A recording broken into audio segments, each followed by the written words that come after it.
People thinking, nuclear hot seat, what have those boys been drinking? Nuclear hot seat, the corium is sinking. Our time to act is shrinking, but our activists are linking.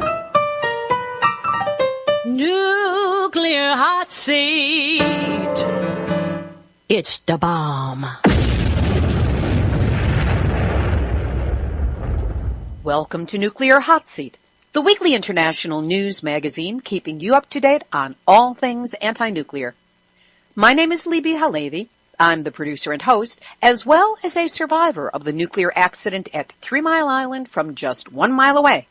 So I know what can happen when the nuclear so-called experts get it wrong.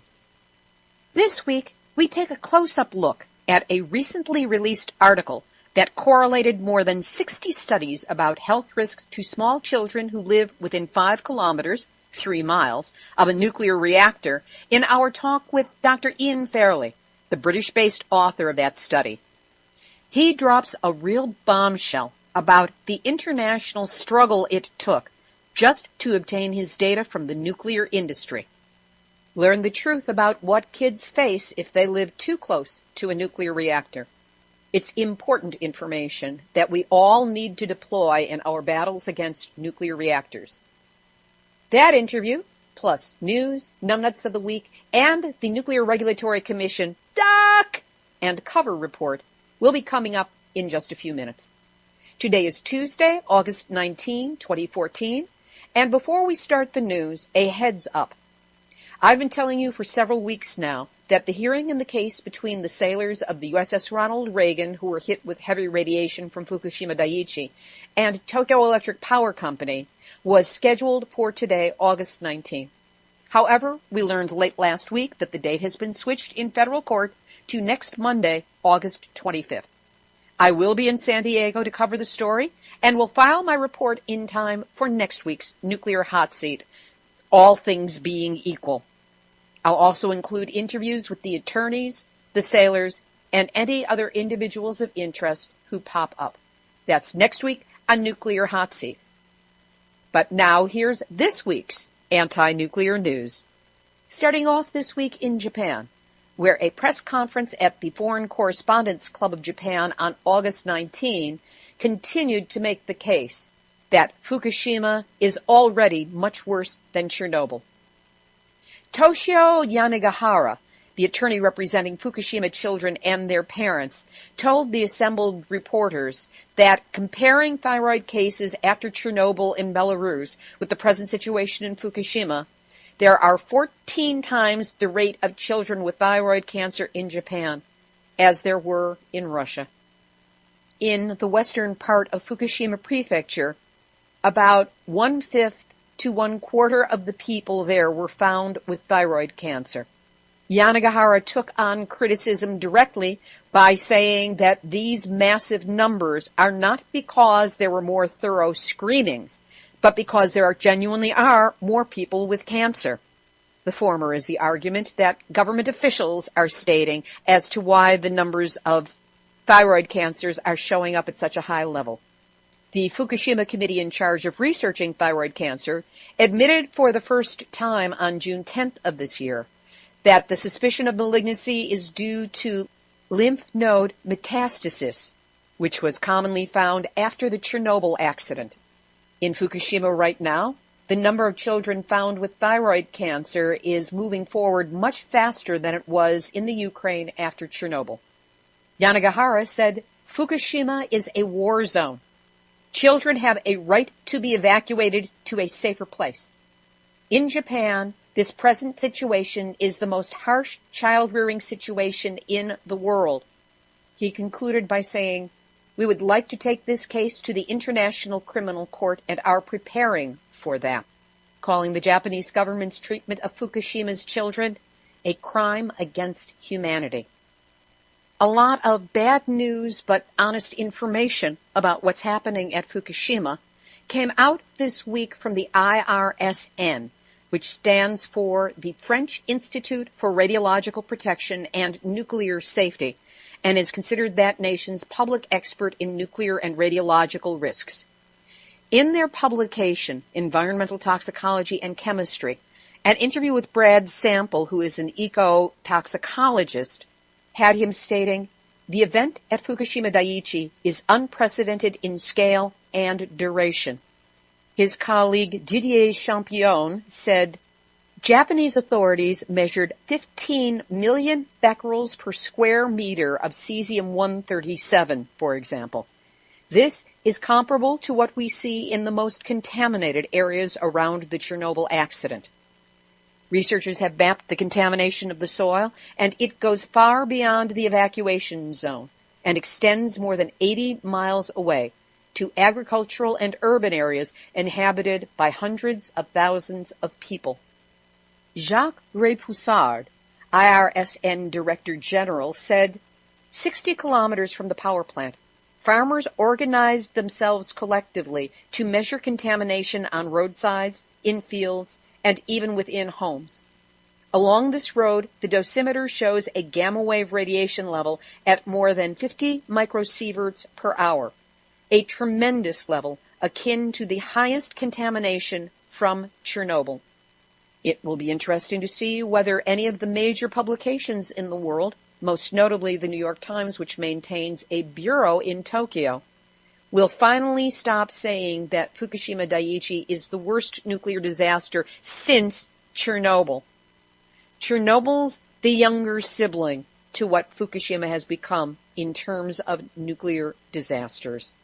Continuing with the interviews from the IRSN, Tim Deere-Jones, a UK-based marine radioactivity consultant, said, the current marine environmental monitoring regimes in the relevant sea area are focusing on a very small number of radionuclides, primarily cesium, iodine, and strontium.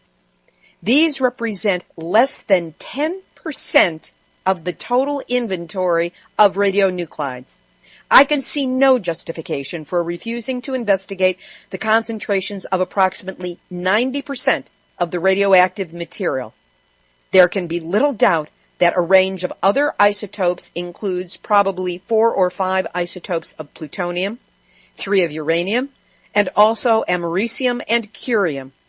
They have been released and entered into the marine environment. Back to IRSN Director General Jacques Repoussard, who said, it is obvious that for a long time, fishery products from the Pacific Ocean will have to be monitored in a rather large area. Why? Because even if radioactive pollution is concentrated in a small part of the Pacific Ocean, behind is the beginning of the food chain. Building on that theme in a broadcast on CBC radios on the coast, Jay Cullen, marine chemist, oceanographer, and associate professor at University of Victoria's School of Earth and Ocean Sciences, said, models that actually predict the distribution of ocean currents that are carrying contaminated seawater from the March 2011 disaster suggest that the highest activity of these radionuclides that can present health hazards are due and arriving on our coast now, and that these concentrations will increase over the coming couple of years. So understanding these concentrations and the timing of the arrival of this seawater plume that's affected is really important for determining the impact on the marine environment and also the health risks for residents of Canada. No word on any comparable awareness or call to action just south of the border in the United States. In what's starting to sound like a Japanese radiological version of Goldilocks and the Three Bears, scientist Junko Nakanishi has been charged with determining the proper radiation level that would allow the displaced residents of Fukushima Prefecture to return home after decontamination. Nakanishi, a fellow at the National Institute of Advanced Industrial Science and Technology, said, it's about time to think of ways to live under a certain level of risk. The government did not set a specific radiation goal for decontamination, but settled on a threshold instead, stating that the main condition for lifting an evacuation order is that the annual radiation dose must be 20 millisieverts or less. An annual dose of 1 millisievert has meanwhile been set as a long-term goal for decontamination without a specific time frame. Nakanishi said that the 20 millisievert threshold is too high for many residents to accept, but that the 1 millisievert figure is unrealistic in heavily contaminated areas. She proposes a maximum exposure level of 5 millisieverts per year as just right. Her justification? Quote, somebody has to find a common ground where people can return to their homes as early as possible. We need to set a goal for radiation. No, Ms. Nakanishi, we need to get those people resettled permanently someplace far away from Fukushima and stop pretending that there is any safe way to resettle people in that permanently contaminated portion of the earth. And if that wasn't crazy enough... Nuclear hot seat, nuclear hot seat, nuclear hot seat, nuts of the week. At the Grand Hyatt Fukuoka, there's no need to worry about radiation in the fish, the water, the soil, the food, none of it, because the executive chef is registered as a Fukushima supporter chef to fight harmful rumors. Ernst Jake, who has been a Fukushima supporter chef since January 22nd of 2014, serves agricultural products from Fukushima and enlightens consumers by making the most of the information provided by Fukushima prefectural government. Num eat 'em up. Of course, he forgets to tell them that it's impossible to have truly raw sushi anymore because the radionuclides in the fish cook it from the inside out. Meanwhile, if anybody owns stock in Hyatt or stays at Hyatt hotels, you might want to let them know what this branch of their company in Fukuoka is doing to the people who try to eat the food there. And that's why, Ernest Jake and Grand Hyatt Fukuoka, you are this week's Nuclear Hot Seat, nuts of the week. Over to the U.S., where France's IRSN had bad news for us as well. According to them, cesium-137 levels increased between 1 million and 10 million times in the States after Fukushima. Nice to get this information when there's no time to do anything about it. In this week's Nuclear Regulatory Commission Duck and Cover report, at the Millstone Power Plant in Waterford, Connecticut, the NRC says it found 3 violations, 3 more in a long list that has been growing. And at the Turkey Point reactor near Miami, a so-called non-emergency reactor trip and steam dump may be related to recent high gamma radiation spikes. And remember, this was only a few days after the turkeys at the NRC gave Turkey Point the go-ahead to operate with hotter, cooling water. Residents organized for safe environment and San Onofre safety, 2 activist groups in Southern California, have joined together to issue a report on the problems with proposed dry cask storage of the nuclear waste at San Onofre.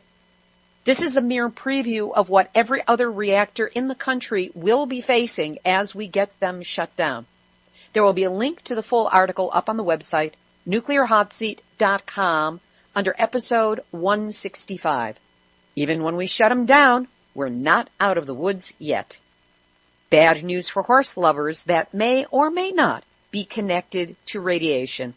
A mystery illness outbreak affecting horse communities in California show the animals with swollen eyes and lips, blisters, burns, lesions spread over most of their bodies, and in one case of a national champion, her entire first layer of skin all over her body in the process of falling off. Experts say they haven't a clue as to what is causing this mystery illness, but considering reports of horse deaths in Japan, and the fact that radiation that came over in the plume would have landed on grass, meaning grazing land, perhaps we've just provided the experts with a clue. For our international roundup, South Korea is running out of space to store its spent nuclear fuel, with some of its storage facilities set to reach capacity by 2016. According to Public Engagement Commission Chairman Hong Du-seung, we will have to stop nuclear power generation if we fail to find additional temporary space. In Australia, a nationwide hunt is underway to find somewhere to store 28 containers of nuclear waste due to be returned to Australian shores by the end of next year. The waste will be shipped back to Australia from France and the UK by the end of 2015. The search to find a place to store this toxic garbage follows Aboriginal peoples of Australia's successful fight to cancel an illegal agreement to store the waste on Aboriginal land at the Muckaty Station in the Northern Territory. Now Australia is looking into the far outback to see who they can bribe into taking the stuff because any place civilized is operating out of NIMBY. And here's a truly scary article from World Nuclear News written by a man named Ron Cameron. To support the nuclear industry's future, he suggests that they need to satisfy the multi-criteria approach to risk that banks take when they decide whether to invest in large infrastructure projects. Cameron suggests our focus should be on trying to get banks into plant life extensions.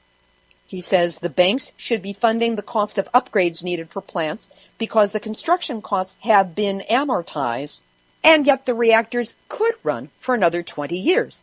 This despite the fact that they were designed to be run for 40 years and then decommissioned. Cameron goes on to say, if banks became familiar with nuclear industry issues, then they could one day be willing to join a consortium in new build projects. And he closes by saying, it is up to the consortia of countries that are in favor of nuclear power to have more of a say on the bank's boards. Looks like those evil nuclear industry think tanks are earning their 30 pieces of silver. We'll put up a link to the article to see if anyone's got any idea how to derail this strategy. We'll have the featured interview in just a moment, but first, Nuclear Hot Seat relies on your donations to keep us going and growing. Did you know that some listeners have chosen to provide recurring payments through PayPal? It's an easy way to make certain small, monthly, affordable amounts add up to a major annual donation. Just by dedicating the cost of a single Starbucks mocha chocolate latte with a side of Creole Lady marmalade, you'll be going a long way to covering each month's bandwidth charges and so much more.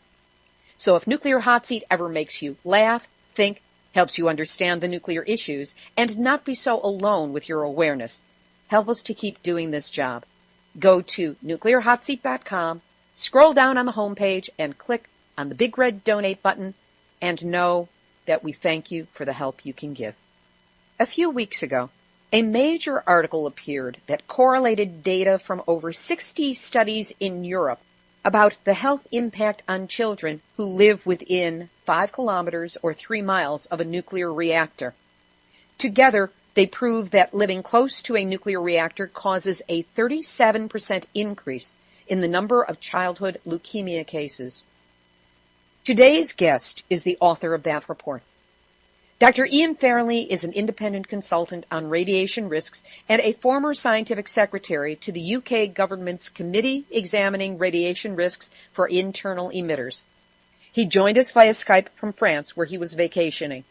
Please be patient, because at one point, Skype became more Skypish than usual, and there was an echo recorded on the line. I've edited it out as best I can, and know that if you can bear with it for just a few minutes, it eventually ends. Ian Fairlie, welcome to Nuclear Hot Seat. It's my pleasure to be here. Let's start out with giving people an idea of your background. My main degree is in radiation biology. In other words, the effects of radiation on cells and tissues.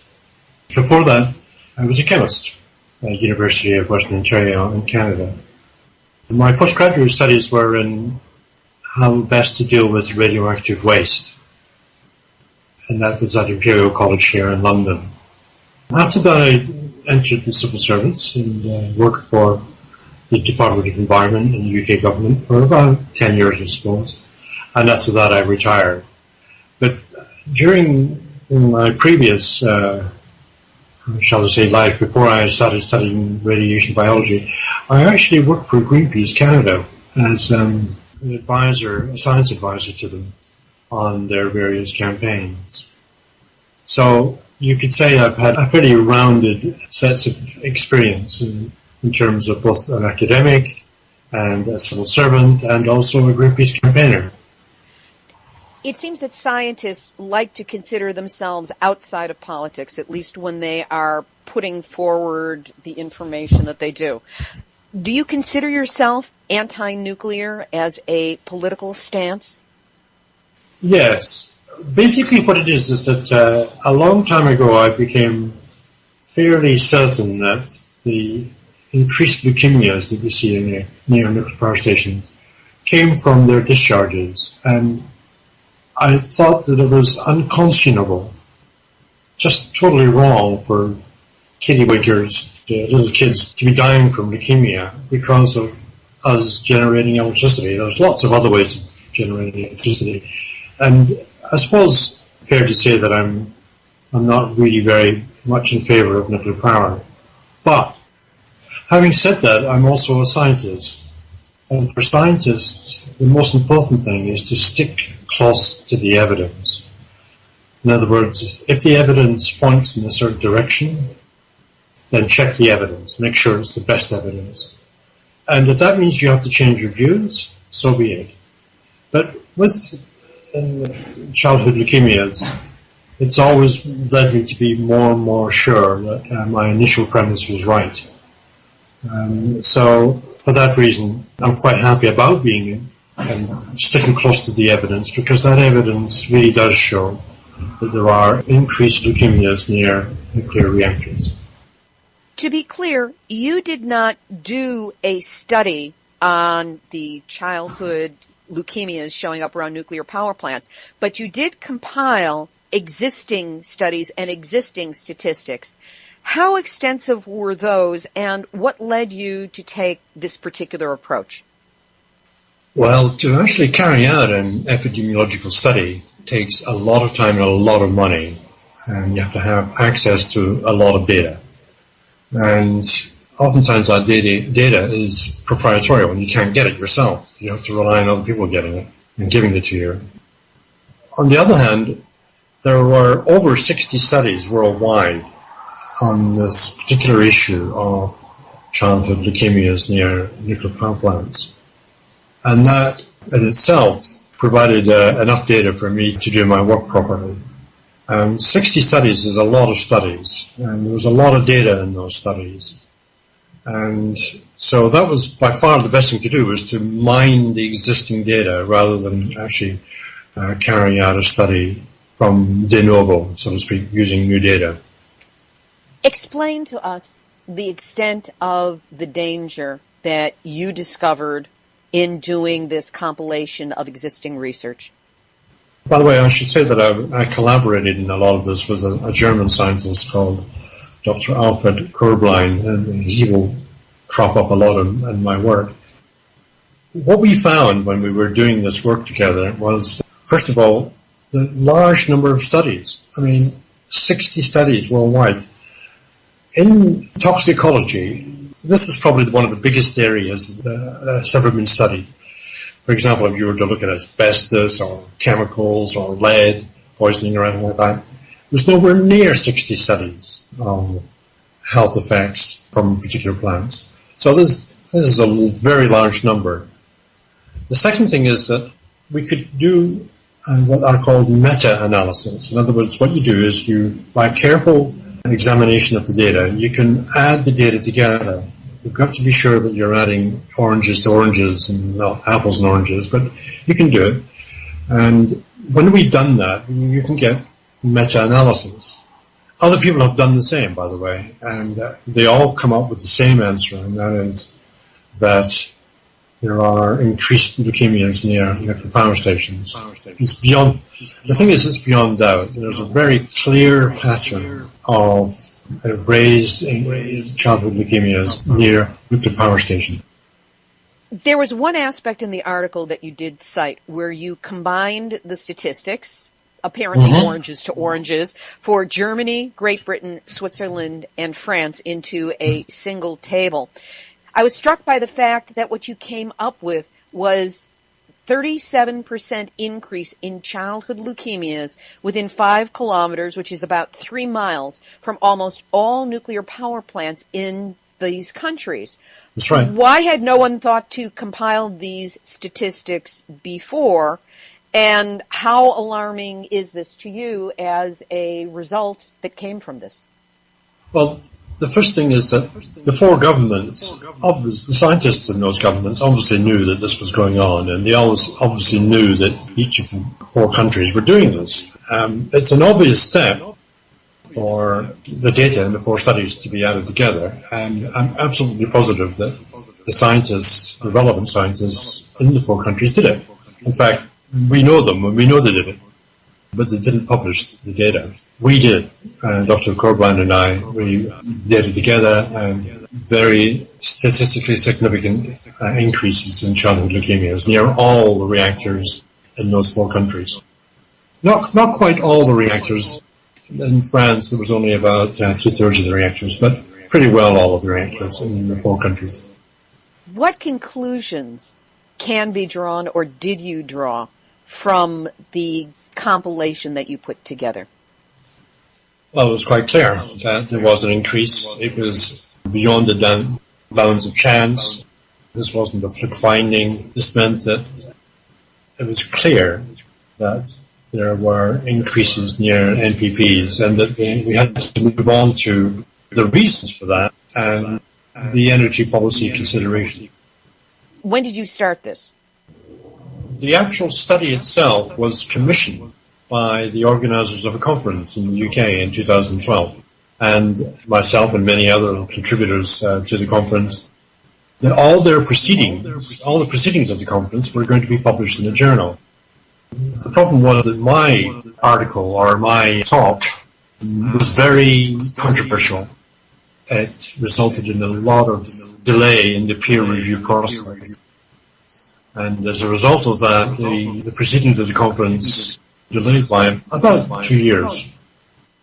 I understand that there was one scientist, who shall remain nameless, who challenged you repeatedly and extensively. Would you talk about what that was like for you, and also how you responded to the various challenges that you received? The person concerned that I have known for many years. He's a worthy adversary, shall we say. I have a lot of respect for his work, funny enough. He's a good scientist, but we have different views about nuclear power.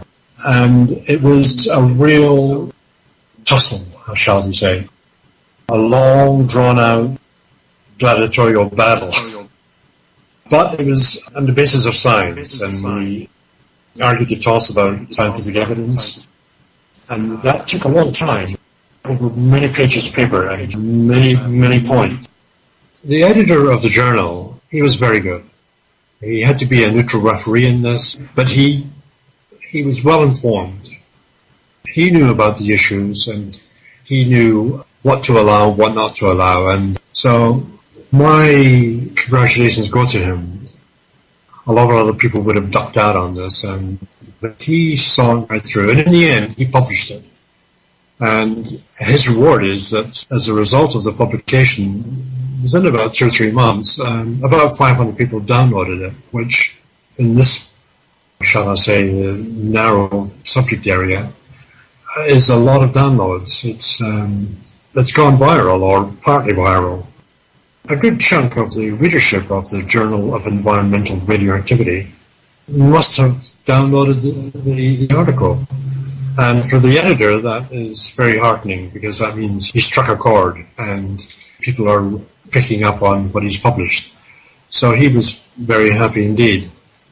There is one other thing I should mention, and that is that I waited for about 3 months after the publication before I went onto the web with my own blog on this.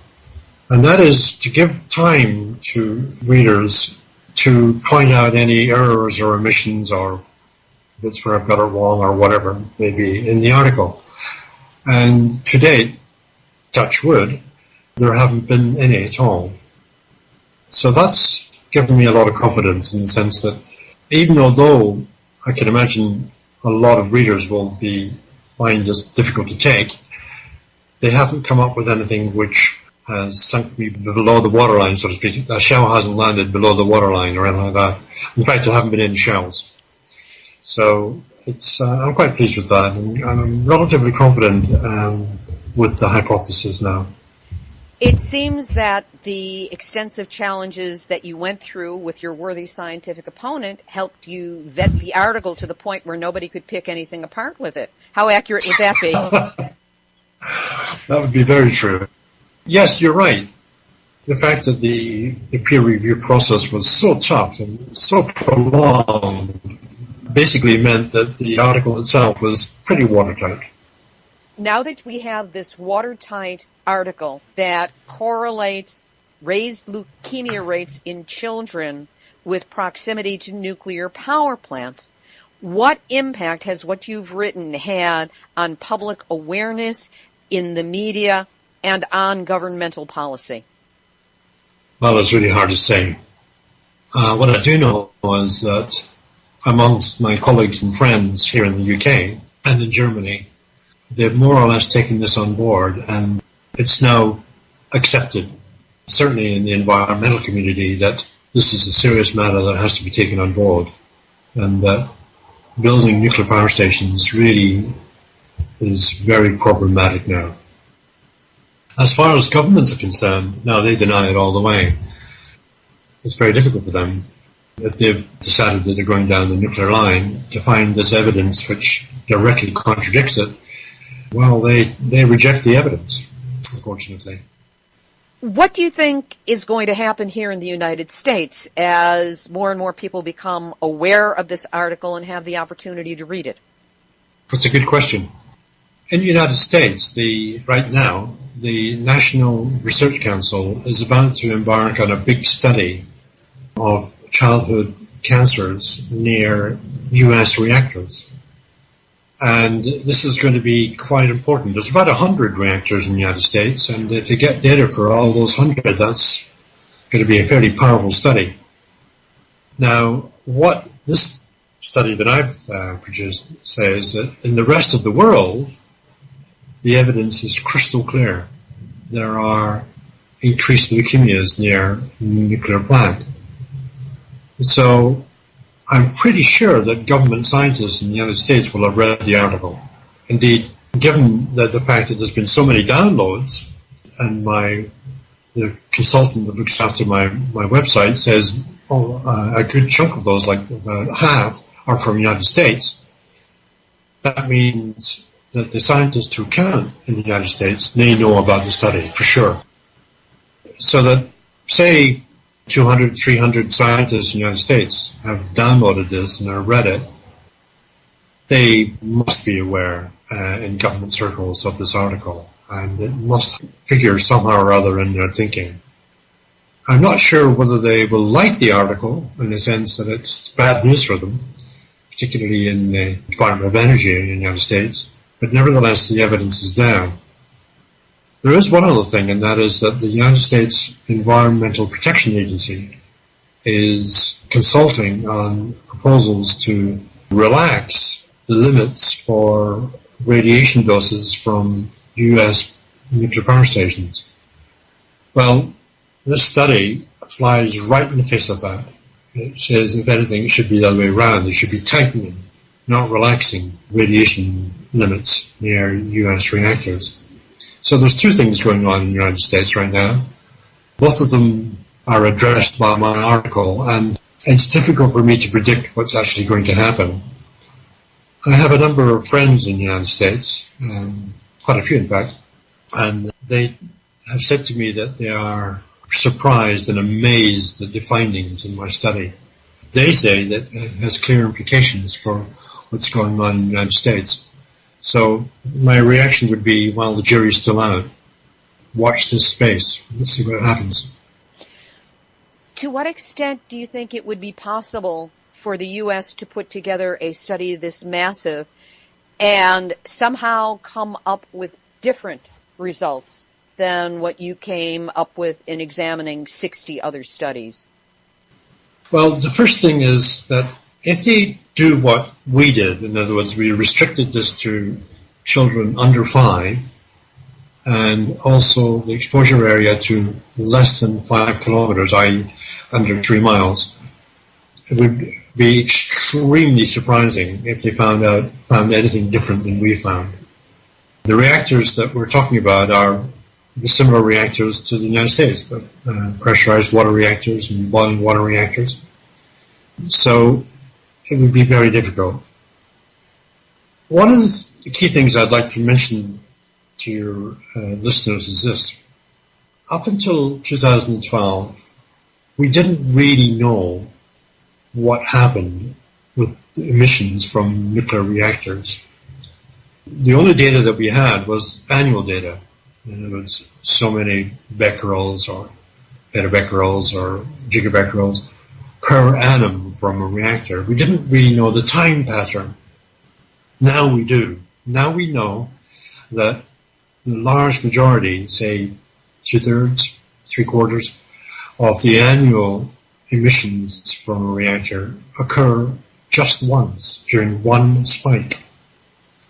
And that spike occurs when the reactor is opened up to take out the old fuel and to put in fresh fuel.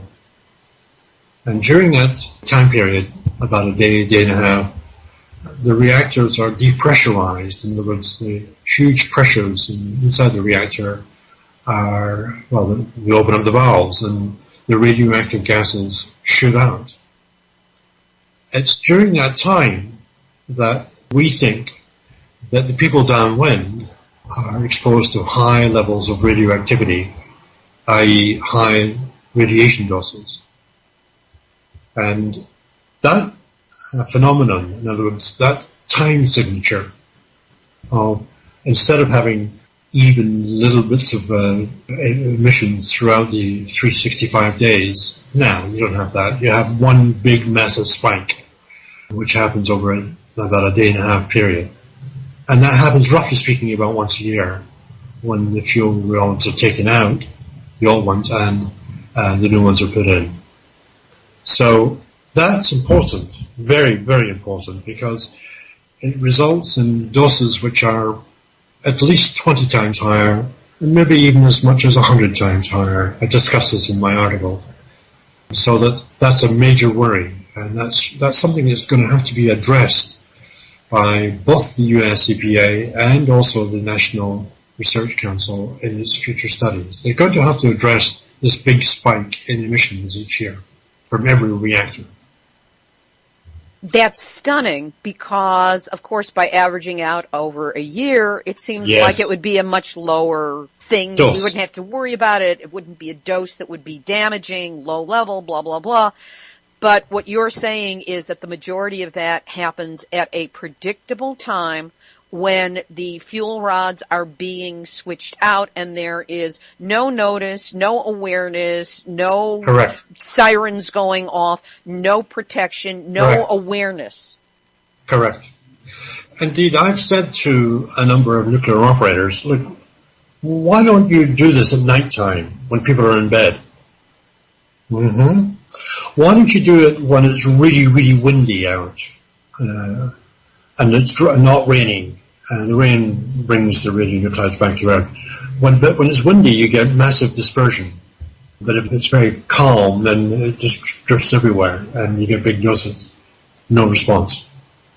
Libbe, there's one other thing a little story I'd like to tell you, which might interest your readers.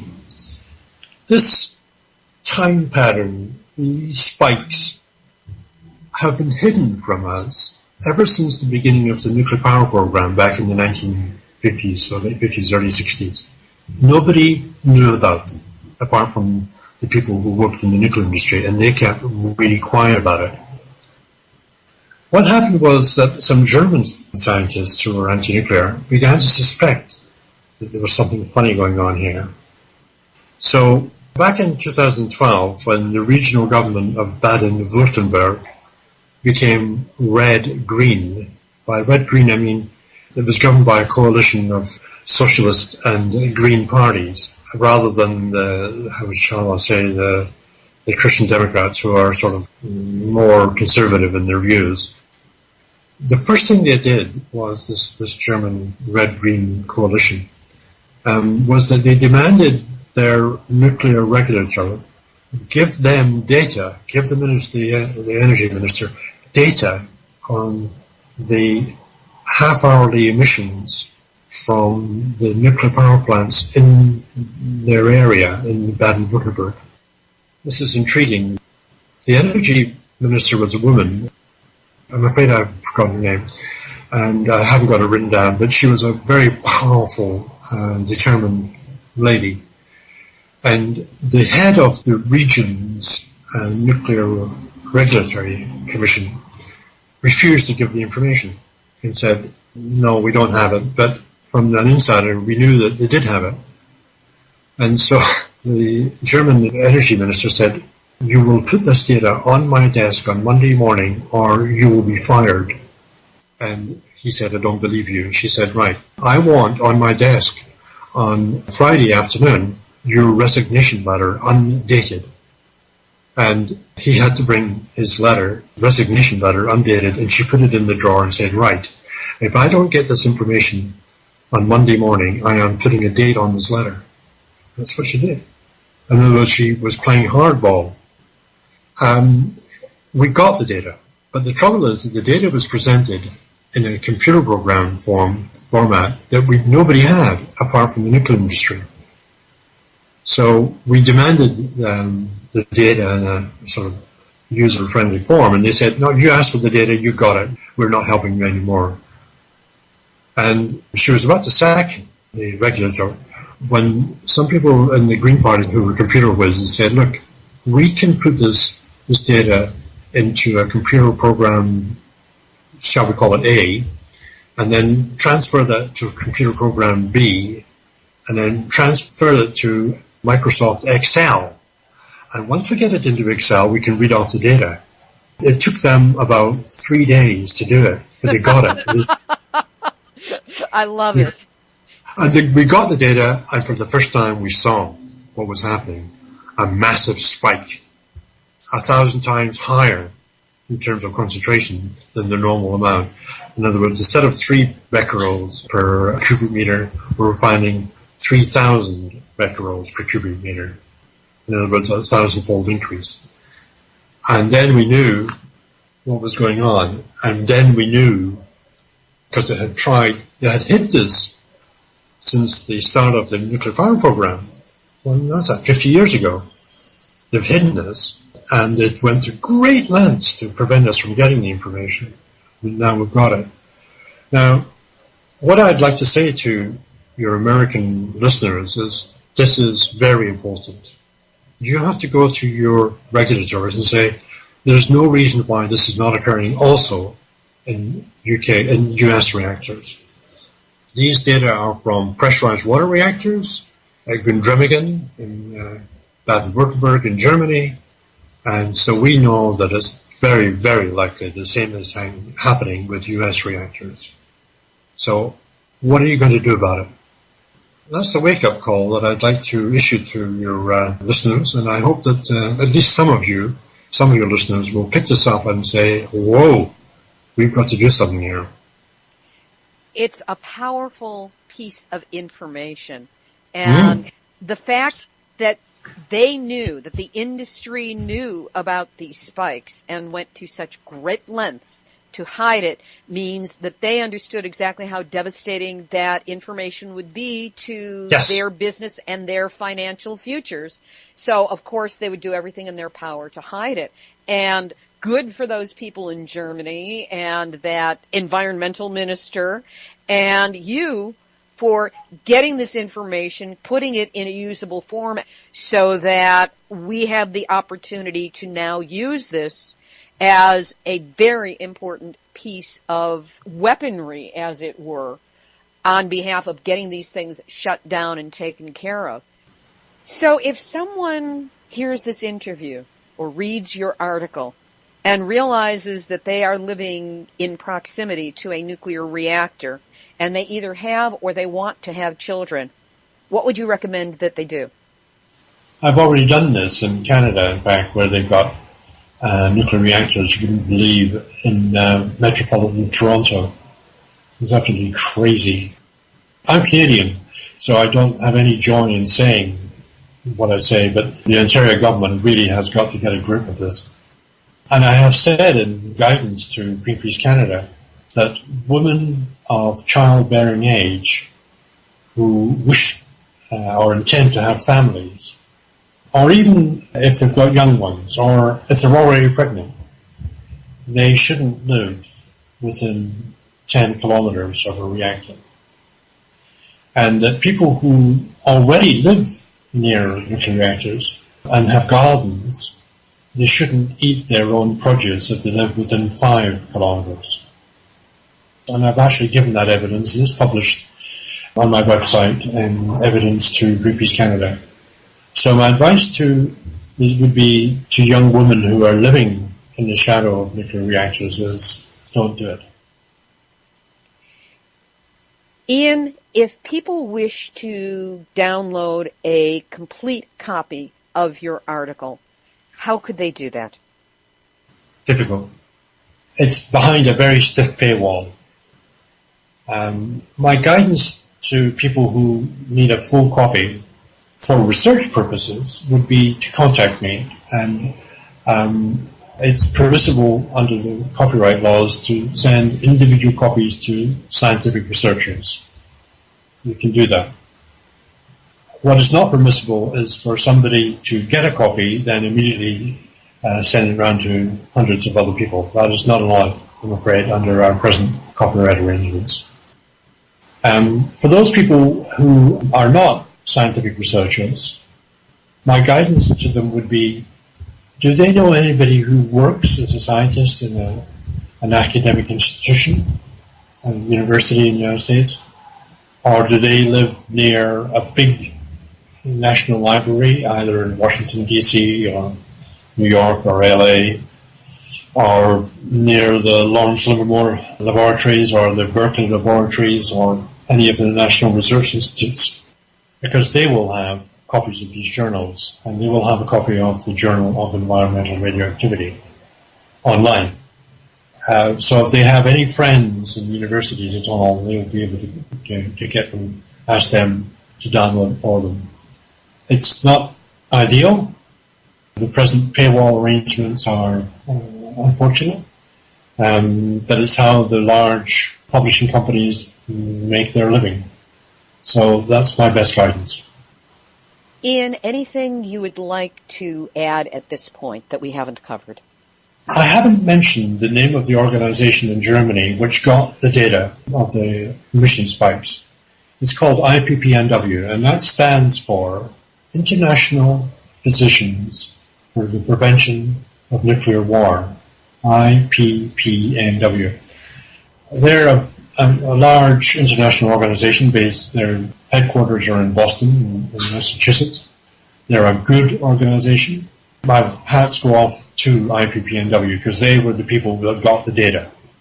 And IPPNW also provided me with Dr. Alex Rosen, who in Nuclear Hot Seat number 161, I had the opportunity to interview him about the Unskier report, which he took apart point by point. It has gone viral. It has been picked up by E&E News and elsewhere, and has become one of the most important interviews that I have done. This one ranks up there as well, because what you're providing us is with the hardcore scientific evidence that we can use to say we're not a bunch of emotional tree-hugging environmentalists, though we may be in our spare time. But we also have the data to back up what it is that we are saying. My study provides a lot of ammunition. It really does. And try and get a hold of it. And if there are people who really do need to have this, for example, they have children who live very close to a nuclear reactor, I will send them the article, I will, so that they can use it to obtain some sort of redress. I have given evidence in Canada to various public hearings, governmental inquiries and stuff like that. And I'm quite prepared to do that in the United States. here I am, ready, willing, and able to help out in any way that I can for the forthcoming. There's two struggles now. One is the National Research Council study, and secondly is the US EPA proposals to weaken the safety limits. Ian, thank you so much for sharing your time and your expertise with the listeners of Nuclear Hot Seat. Thank you, Libbe. It's a pleasure from mine, and best wishes to all the campaigners who are opposing the nuclear juggernaut, as you say, in the United States. And I'd like to say to you too, well done, and I hope that we can certainly keep in touch. Dr. Ian Fairlie. You can find a link to his article on the study on childhood leukemia rates in proximity to nuclear reactors on our website, nuclearhotseat.com/blog, under episode number 165. You can also follow him on his blog, ianfairlie.org, IANFAIRLIE.org. Just click on the News and Comments tab. The Jon Stewart Twitter campaign to get Nuclear Hot Seat on his show is up and running still on the website nuclearhotseat.com/blog. All the info is available there as to how you can participate. And remember that my e-book, Yes, I Glow in the Dark, 1 Mile from 3 Mile Island to Fukushima and Beyond, is available on Amazon.com. Check it out. Here's today's final thought. I just learned of the death of a woman I knew through my storytelling group. You couldn't say we were friends, but we were friendly, and even socialized a few times outside of our Wednesday night time at the mic. Her death was sudden, unexpected, at least by me, and it haunts me, because, as so many Facebook posters pointed out, she died of lung cancer, even though she wasn't even a smoker. Followers of the nuclear issue are probably familiar with Dr. Helen Caldicott's quote that inhaling a millionth of a gram of plutonium will give you lung cancer. Some of you have also seen the X-ray of the lung of a chimpanzee that was intentionally exposed to plutonium, and the resulting tumor and effect on the lung tissue. Fukushima shot nuclear materials, including plutonium, into the jet stream, and they were part of the plume that traveled across the Pacific Ocean to hit the west coast of North America, beginning 8 days after the disaster began. This woman, who was not exactly a part of my life, but tangential to it, lived on the West Coast, in Los Angeles. And so I wonder, did she inhale a millionth of a gram of plutonium? Was she a victim of Fukushima? A friend of mine, a virtual brother with whom I've shared times both good and horrid, lives on the west side of Los Angeles, not far from the ocean. He would engage with me in the nuclear conversation when we met, but more as a matter of love and support for me, not through any reigning passion of his own. He has developed cancer of the tongue, not a common cancer. He is neither a smoker nor a chewer of tobacco. In an ugly stroke of irony, he's a caterer. And now, because of the radiation treatments he's had to endure, he can neither taste anything nor speak very well. And so I wonder, is he a victim of Fukushima? At the wedding of a man I've known for more than 30 years to his lover of more than a decade, I met a friend of theirs who was in mourning. His niece, I forget her age, but I think she was maybe 6 or so, had just died after a long, protracted battle with what he only described as a rare cancer. When he heard that I produced this show and had been at 3 Mile Island and considered myself an activist on this issue, he explained to me that the girl's family lived in his childhood home in Illinois. As when he and his siblings had been children, these kids would spend hot summer days swimming in the river adjacent to the property. Only this man swam in the river back in the 1950s, before the nuclear reactor was built less than 10 miles upstream. I was the only person he needed to ask, and so he asked me with desperation in his eyes and his voice, "Is it possible? And before he could finish his question, I said, yes. There is a nuclear elephant in our collective living room. It menaces us. It haunts us. It strikes without warning and leaves not a trace unless we, like Sherlock Holmes, know how to spot the clues and follow them to their obvious, to us, conclusion. The death toll, the roll call of the injured and dying from Fukushima and other nuclear ill-considered construction is nowhere near complete. It will never be complete, just continually and invisibly evolving, growing. As we heard from Dr. Fairlie's interview, the nuclear industry intentionally disguises, confuses, obfuscates, and withholds the evidence of its devastation, and has since its very inception. The only way the truth about nuclear will ever get out is if and when we activists find ways to force the industry and those who support it to accountability. And not only the nuclear industry doesn't want to hear from us. I got plenty of flack on Facebook for bringing up the N-word, nuclear, as a possible connection to the storyteller's death. It seems that nobody wants to hear it. Doesn't mean that radiation's not there. Doesn't mean that ignorance will protect any of us from the impact of radiation on the body. It just means that those of us who do know and understand and fight our despair with anger and action must find better, more persuasive ways to get our message across. I'd like to say that these deaths, this illness, are the last of the negative impact from nuclear on people in or around my life. Except I'm a realist. No way. Not even close. This is only the start. Time to get Dr. Fairlie's report into the hands of every legislator, every regulator, every member of Congress, every supporter of nuclear, every reporter and producer we can. Time to get busy. Time to make that elephant visible while we still have the time to do so. This has been Nuclear Hot Seat for Tuesday, August 19, 2014.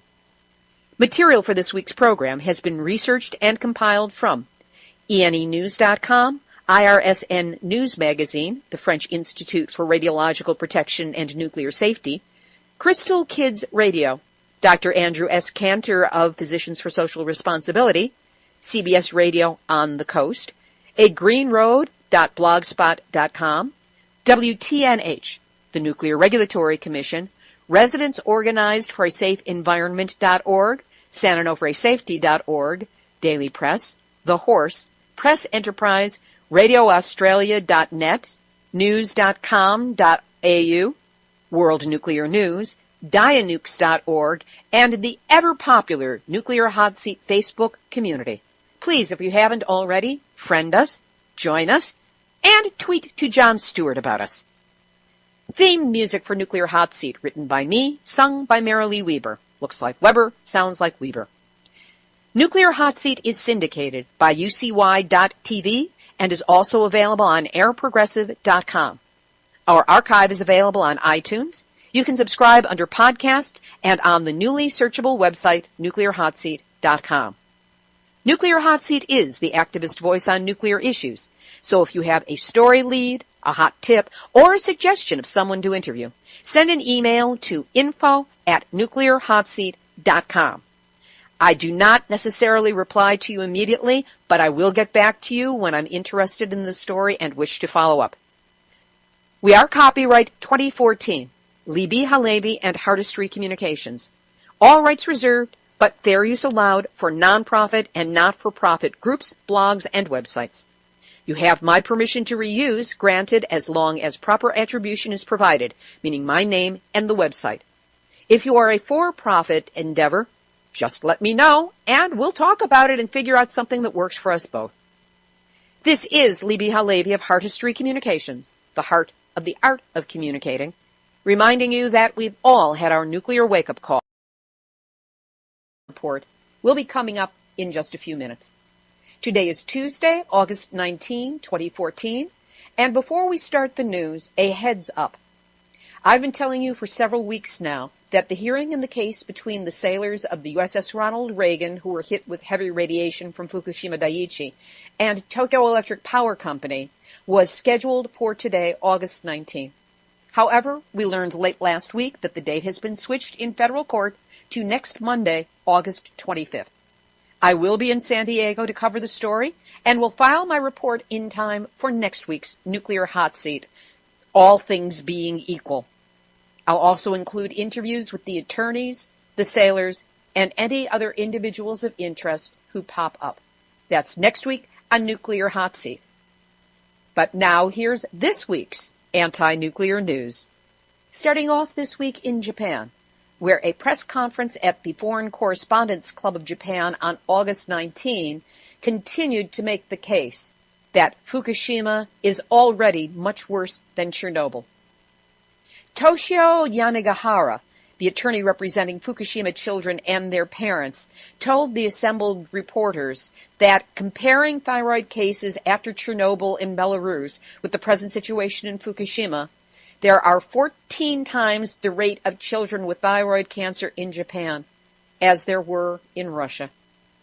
In the western part of Fukushima Prefecture, about 1/5 to 1/4 of the people there were found with thyroid cancer.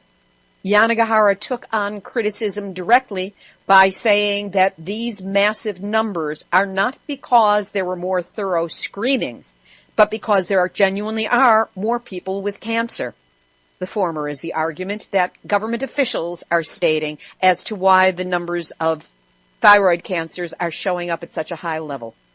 The Fukushima committee in charge of researching thyroid cancer admitted for the first time on June 10th of this year that the suspicion of malignancy is due to lymph node metastasis, which was commonly found after the Chernobyl accident.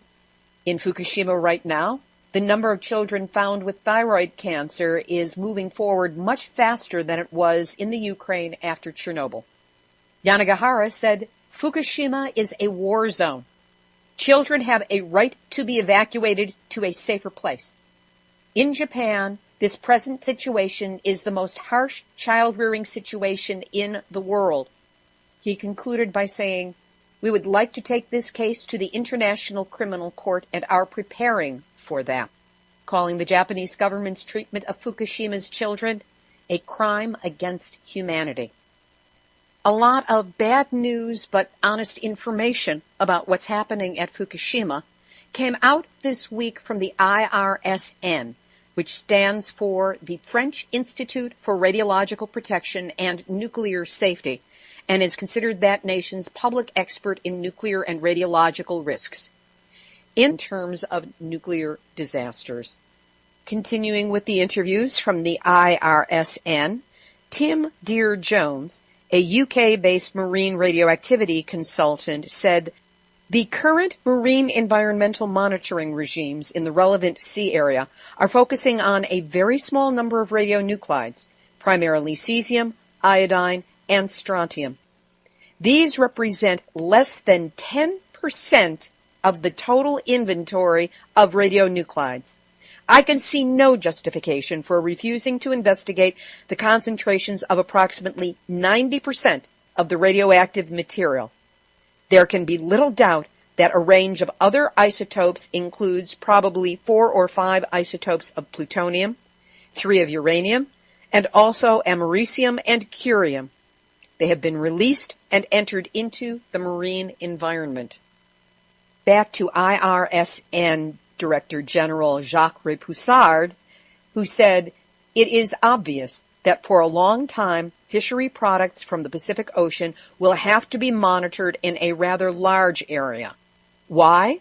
Because even if radioactive pollution is concentrated in a small part of the Pacific Ocean, behind is the beginning of the food chain.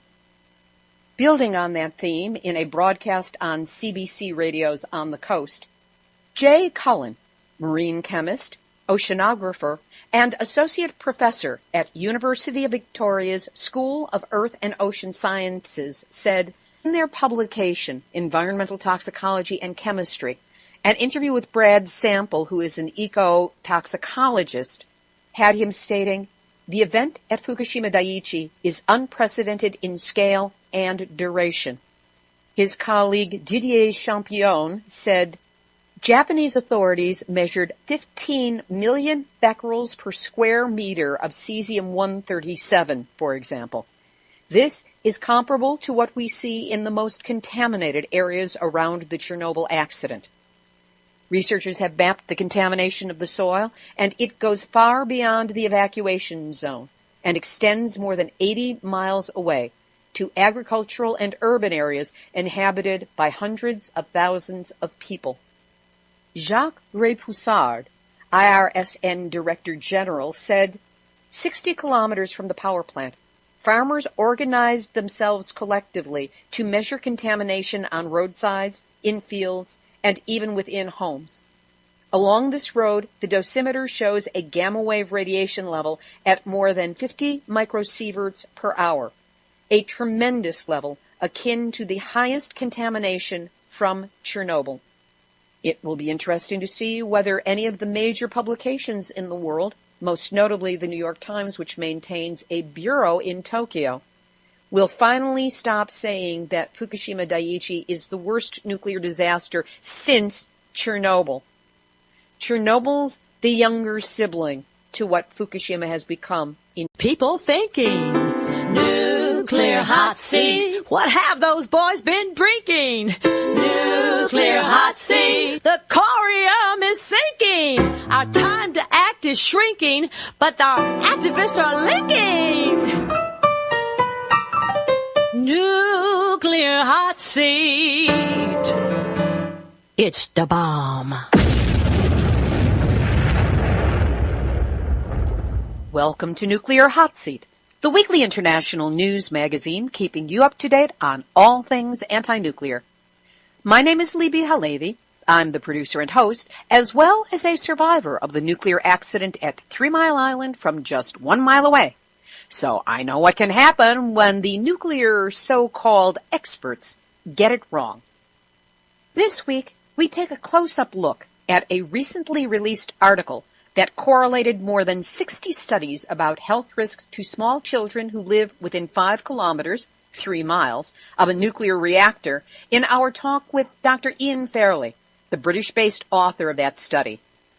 He drops a real bombshell about the international struggle it took just to obtain his data from the nuclear industry.